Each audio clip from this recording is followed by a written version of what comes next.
The times that I've interacted with you and the few times that I've met you, you seem to be a very down-to-earth person.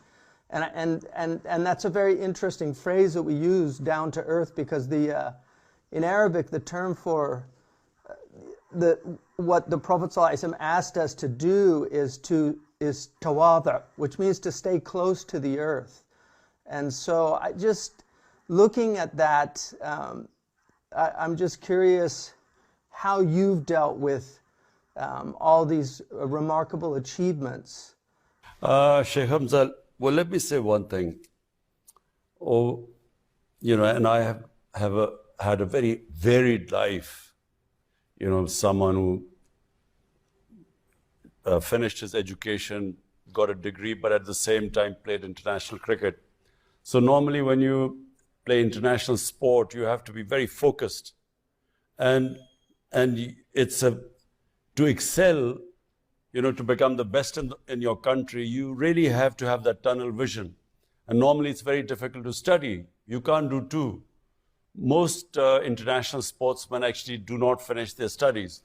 So because I did the two, I had a bigger perspective of life. So if all you do is play sport all the time, and you have no other perspective in life, so everything becomes that sport. And so when you excel in it, you think, you've conquered the world. And there's always a chance that you will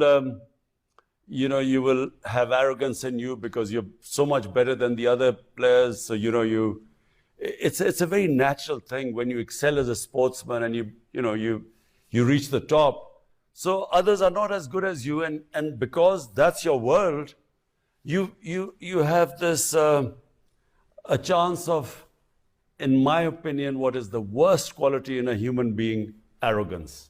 You can get arrogant. On the other hand, I played almost 22 decades of international sport. So in that period, you have lots of ups and downs. That also tells you a loss. When you fall, it leads to a lot of soul searching. So when you go into the cycle of up and down, when you reach the top and then you have setbacks, and over 20 years, I had lots of setbacks. I had a lot of successes, but a lot of setbacks. So during the low period in your life, it teaches you a lot. So you do not eventually lose when you go up, your feet stay on the ground because you know that, you're not always going to stay up there. So that's one.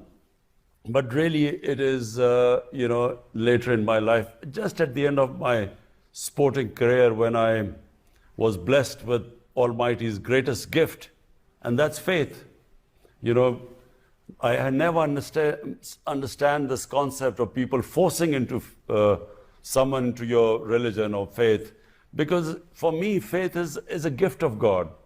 Not everyone has this iman of faith. So once you have that, then you have a completely different perspective on life, because you believe that success, respect are in the hands of God. This is, clearly stated in the Quran. So once you know that,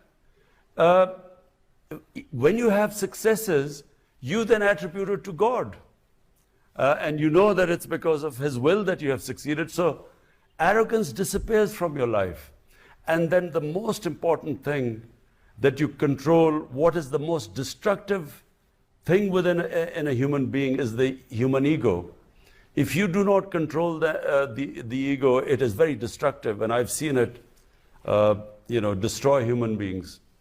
So faith, actually, true faith, iman, firmly makes you control your ego.